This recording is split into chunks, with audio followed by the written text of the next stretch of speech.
Halo Sobat Channel C Belajar Bersama, apa kabarnya? Kalau di video sebelumnya kita sudah bahas soal-soal tentang patient safety, di video kali ini kita akan membahas soal-soal keperawatan tentang terapi komplementer. Seperti biasanya, kerjakan setiap soal selama 30 detik. Di akhir soal nanti ada jawaban dan pembahasannya. Sebelum kita mulai, jangan lupa like, share, subscribe channel C Belajar Bersama dan komen ya materi apa atau pembahasan soal apa yang akan kita bahas di video selanjutnya.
Soal pertama yang ditanyakan yaitu penyelenggaraan pelayanan kesehatan tradisional komplementer diatur dalam. Jadi, terapi komplementer yaitu merupakan terapi yang digunakan secara bersama-sama dengan terapi lain dan bukan untuk menggantikan terapi medis.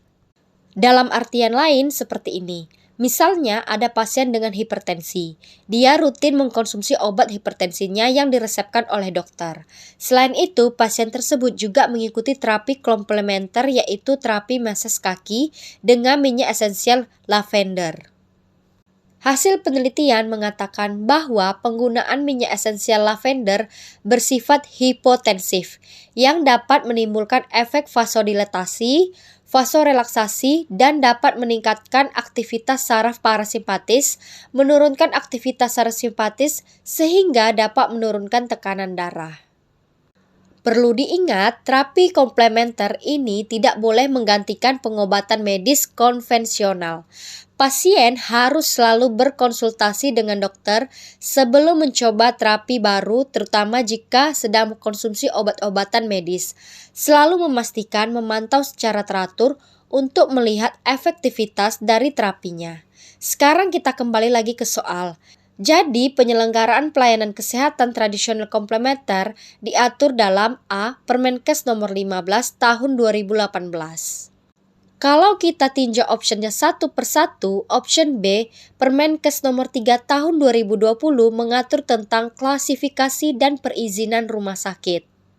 Peraturan ini menetapkan kriteria klasifikasi rumah sakit berdasarkan jumlah tempat tidur, persyaratan perizinan, serta prosedur pendirian rumah sakit oleh pemerintah ataupun swasta. Option C, Permenkes nomor 28 tahun 2022 mengatur tentang perubahan penggolongan, pembatasan, dan kategori obat. Peraturan ini bertujuan untuk menjamin keamanan pasien dan melindungi masyarakat dengan melakukan penyesuaian pada penggolongan beberapa obat.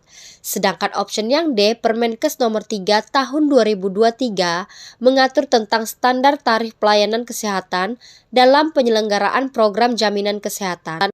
Option E, Permenkes nomor 17 tahun 2024 mengatur tentang standar kegiatan usaha dan produk pada penyelenggaraan perizinan berusaha berbasis risiko di sektor kesehatan.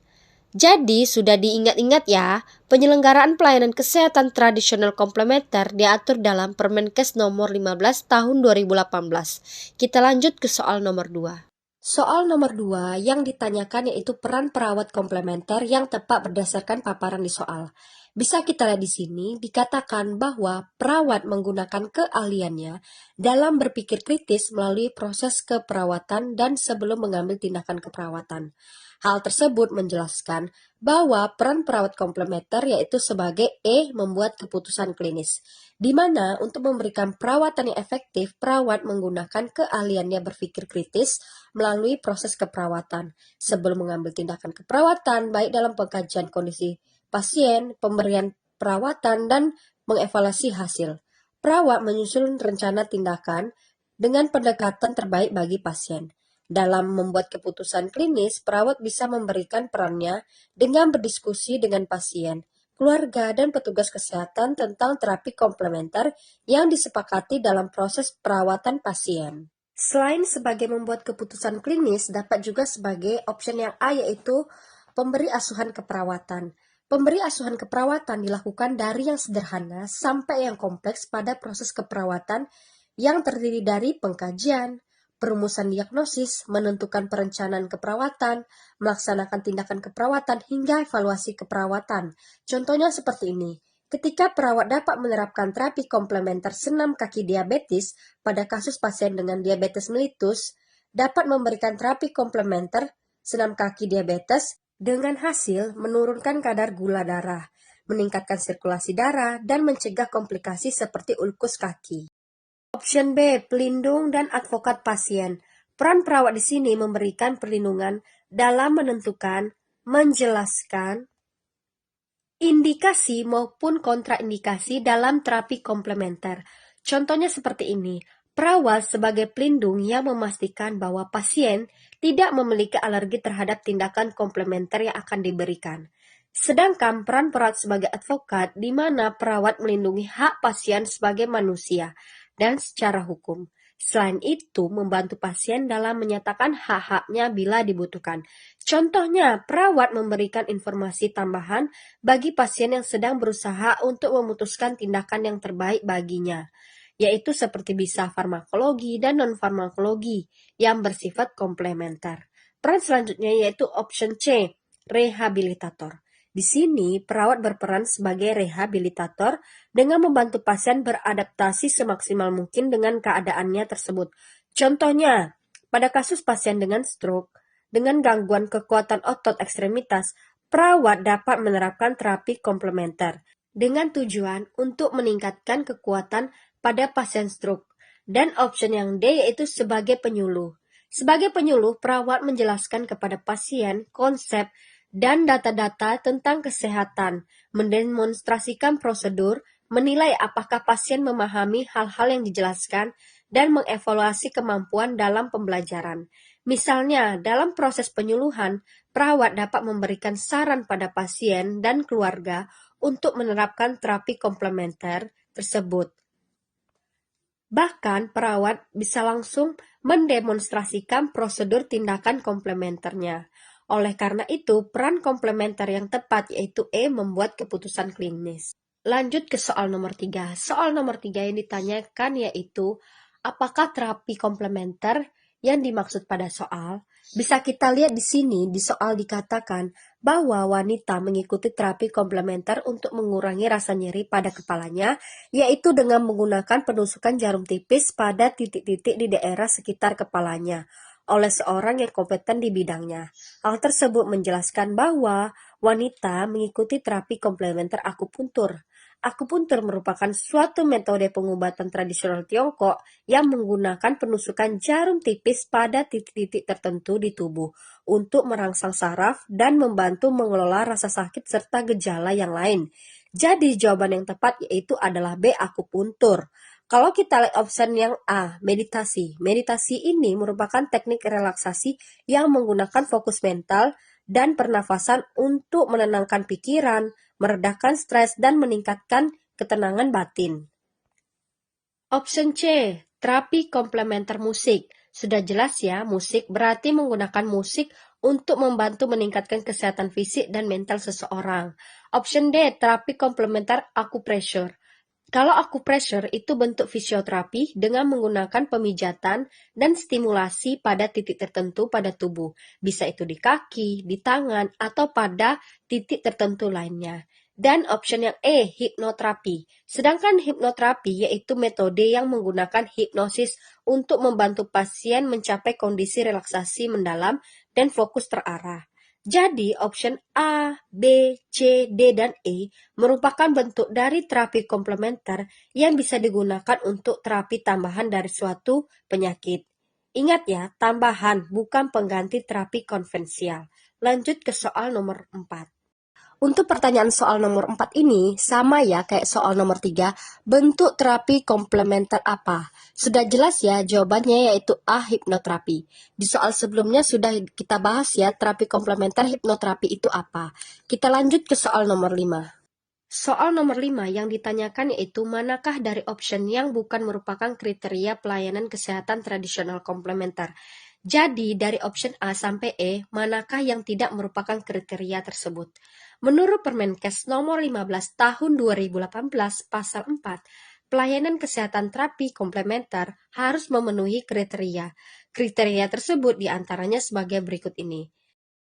Inilah 4 kriteria pelayanan kesehatan tradisional komplementer. Sekarang kita tinjau opsinya satu persatu. Option A dapat dipertanggungjawabkan keamanan dan manfaatnya, mengikuti kaidah-kaidah ilmiah bermutu. Benar ya? Option B tidak membahayakan, benar juga ya. Option C menggunakan pengobatan medis konvensional sebagai pengganti pengobatan utama. Salah ya. Pelayanan kesehatan tradisional komplementer bukan pelayanan maupun pengobatan utama, maupun pengganti dari pengobatan konvensional, melainkan pengobatan tambahan. Option D, memperhatikan kepentingan terbaik klien, benar ya. Dan option E juga benar ya. Jadi yang bukan merupakan kriteria dari pelayanan kesehatan tradisional komplementer yaitu adalah option yang C. Bagaimana Sobat Channel Cahaya Belajar Bersama? Sudah ada gambaran ya tentang soal-soal terapi komplementer.